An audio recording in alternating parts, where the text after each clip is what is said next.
Hi, I'm Dr. Lori Schwartz-Reichel. My career began in music education where I learned the importance of a key change, a shift, in the tonal center of a piece of music, often used to inject energy or produce significance.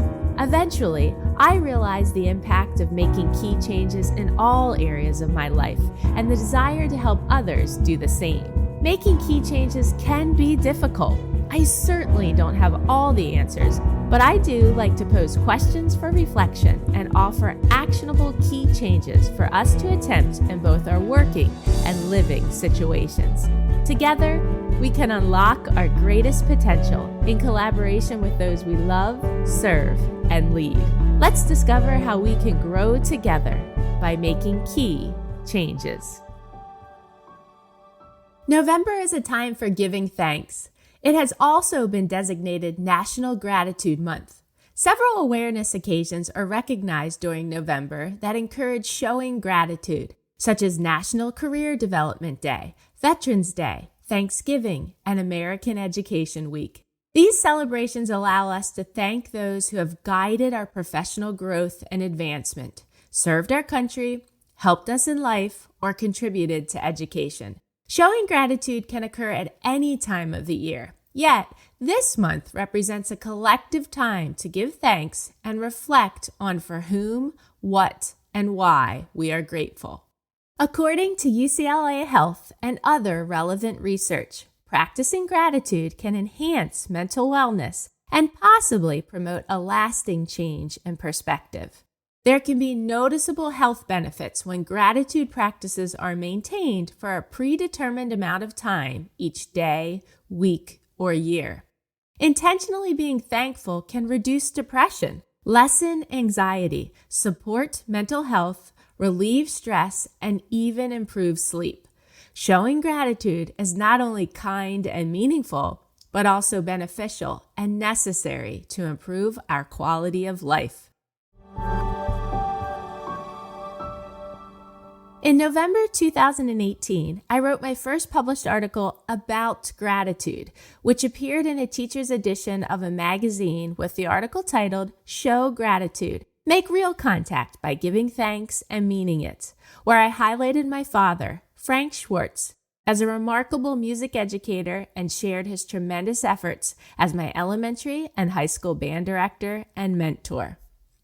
Within the article, I encourage readers to reflect on the most influential people in their educational journey and write each of them a meaningful letter of thanks. My mother taught me the importance of writing thank you cards. She instilled in me that everyone enjoys receiving meaningful mail. I often write and send several letters of gratitude a month, each with colorful stickers placed on the outside of the envelopes.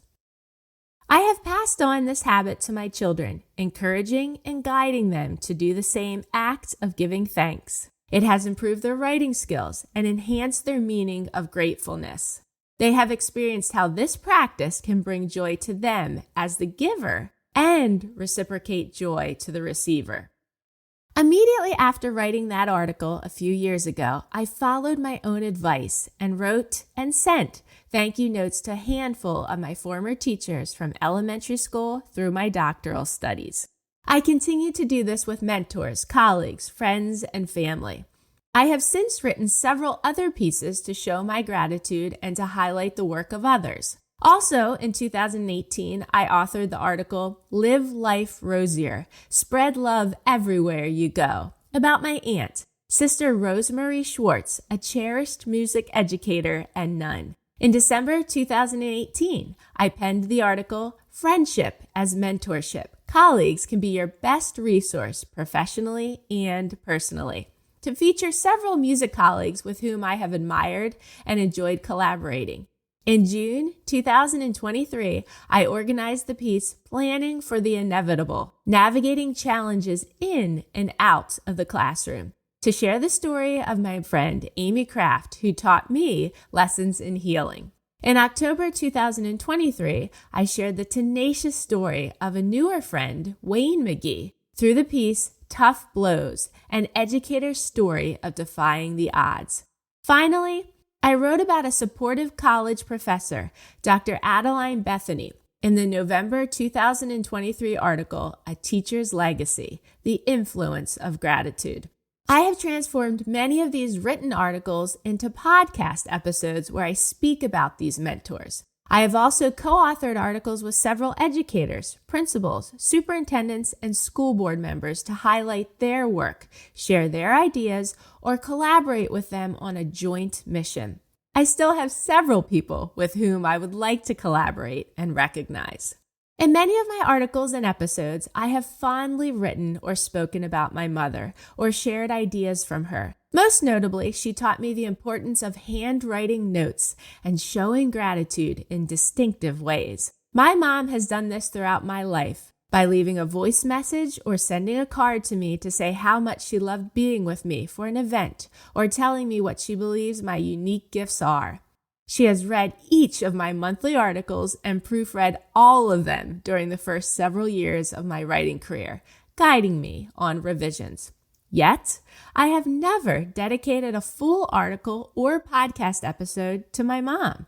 With her 75th birthday on November 3rd, 2024, I thought this was an appropriate time to publicly express my gratitude for my mom and share the lessons she taught me.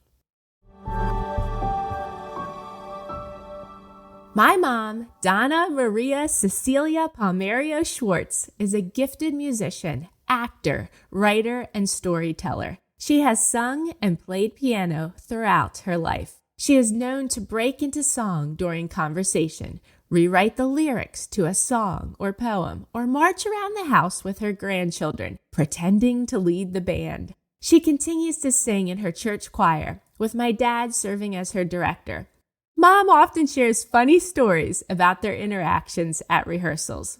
Early on in her teaching career as a high school English teacher, my mom served as the head director of the district's musicals. I was even named after a character from the musical Oklahoma. She acted on many stages, having the joy of performing with the late actor Treat Williams early on in her career, and later in life, meticulously portraying the Wicked Witch of the West in a community production of The Wizard of Oz. Her cackle is hands down the best. As she transitioned from high school English teacher to elementary reading specialist, she continued to use music and drama as a form of expression with her students, often singing to them and acting as characters in the books she read with them. My mom was known as a tough teacher, yet many students returned years later to express gratitude to her for preparing them for the difficulties of college or the challenges of life. Most recently, she Zoomed with a former high school student she had taught more than 50 years ago, who shared his appreciation for her dedication to the education profession and excitement of musical theater. After their meeting, the student, now almost 70 years old himself, shared that my mom's preparation was very good and her delivery was exquisite. He shared a photo of their meeting on social media, and former students of my mother's commented on her being an outstanding teacher and director, calling her a no-nonsense teacher, but one with compassion and a sense of humor. Growing up, our house was a warm and welcoming place to live and visit. Laughter and music were evident, often initiated by my mom. She has been my greatest cheerleader in literal and metaphorical ways, from cheering the loudest at field hockey games, clapping uncontrollably at concerts, and encouraging me to achieve my dreams as a child and adult. I am honored to be my mom's daughter, and I'm thrilled that my children have been able to learn from her too. My mom is known for uttering the phrase, "What you focus on expands." She continues to say this phrase to me when I have a new idea, desire a certain position, or want to make key changes in my life or the lives of others. The phrase motivates me to give time and energy to what I want, love, or dream. If I positively think, feel, or act, then an improved outlook and outcome will emerge in a bigger, more optimistic, and more robust way. This phrase also reminds me that if I give my attention to negative thoughts, emotions, or actions, then they may pessimistically dominate my life. Oprah Winfrey once said, "What you focus on expands, and when you focus on the goodness in your life, you create more of it." By focusing on gratitude, we can expand our appreciation and recognition of others. One of the 3 components of burnout is inefficacy. I wrote about this in December 2023 in the article titled, "Prioritizing People, Confront and Conquer Burnout Together." And I spoke about it in the Making Key Changes podcast, episode number 2, titled Burnout, Confront and Conquer It, and episode number 12, known as Banishing Burnout. Feelings of incompetence or a lack of achievement and productivity reflect inefficacy. The absence of feedback or recognition can result in burnout. When people feel valued, appreciated, and understood, they will more easily produce a desired result. Practicing gratitude can enhance our production and of those we love, serve, and lead. Showing gratitude to others is a simple note of thanks that we can fulfill not just in November, but throughout the entire year. May this month serve as a reminder of the importance and advantageousness of showing gratitude. My mom has modeled gratitude by writing someone a thank you card, calling people on the telephone to share an appreciation for them, gifting someone a present that reminds her of the person, or speaking kindly to others about another person. These actions demonstrate that when we focus on something, and specifically gratitude, beauty can expand. This expansion may even encourage others to practice gratitude too. A note of thanks may be the goodness we all need to enjoy and create more beauty this season and beyond. Consider focusing on gratitude in the days and weeks ahead. Celebrate how the art of giving thanks will expand within your home and workspace, and in collaboration with those you love, serve, and lead. I encourage you to check out the show notes for some resources. There is a link to my website and one where you can sign up for the Making Key Changes newsletter to receive weekly inspirational content delivered directly to your email inbox each Wednesday. You can also sign up for a mentoring session if you are interested in working with me one-on-one. Please keep spreading the word about this podcast and consider rating or reviewing it too. How are we making key changes to focus on gratitude and expand goodness? Thanks for listening. If you haven't done so yet, please consider rating and reviewing the Making Key Changes podcast on the Apple Podcast app. If you found this episode helpful, please consider sharing it with others and joining me again next week. In my coming episodes, I'll discuss topics that are most passionate to me, along with things I've been researching or areas of my life I have changed or want to change.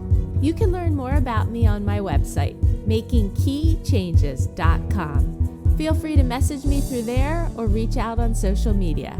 I'd love to hear from you and learn about what key changes you hope to make.